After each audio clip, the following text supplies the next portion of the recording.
ศพของพ่อ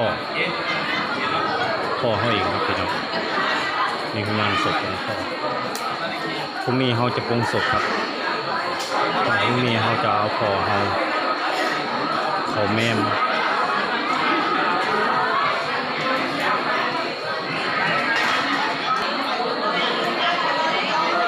พี่น้องพันใด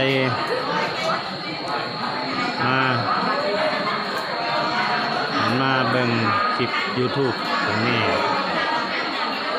FC 6 คนคือมื้อนี้พ่อผมเป็นคนที่เสียชีวิตครับ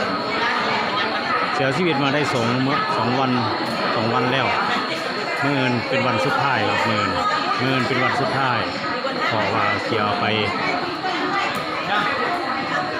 ที่เมมไปสลายล่างครับมื้ออื่นตอนบ่าย 3ครับพี่น้องFC ท่านใด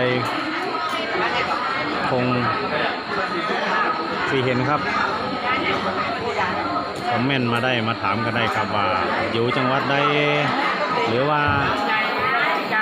อยู่อำเภอใดตำบลใดอย่างเงี้ยคอมเมนต์มาถามกันได้ครับนี่ก็สิได้บอกไปว่าอยู่ที่บ้านห้วยเนียมครับอยู่วัดบ้านห้วยเนียมวัดแสงอรุณครับอยู่ที่ห้วยเนียมตำบลน้ำไผ่อำเภอน้ำปากอุตรดิตถ์ครับพี่น้องขอเรียนเชิญครับเข้ามาข้างในได้เลยนะครับผู้คนมางานศพครับพี่น้องญาติพี่น้องกันครับมีแต่ญาติพี่น้องกันครับมางานศพของพ่อครับของพ่อผมเองครับนี่ครับพากันทยอยมาสวดมาฟังบทสวดตอนเย็นครับพี่น้องนี่ก็ได้เวลาเก็บภูมิแล้วพี่น้องเลยได้เวลาเก็บภูมิแล้วอยู่ข้างในนี่ครับผม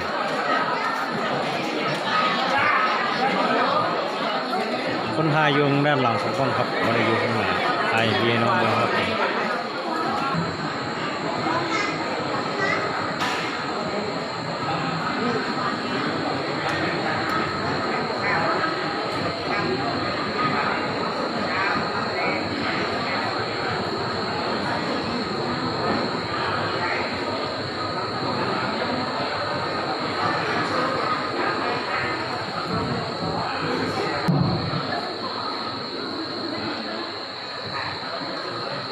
ครับก็กราบนมัสการพระพุทธเจ้านะครับทุกผู้ที่เคารพนะครับแล้วก็ขอสวัสดีนะครับท่านนายกนะครับท่านนายกสมศิษย์หอมนายกองค์การบริหารส่วนตำบลน้ำไผ่นะครับท่านหัวหน้าน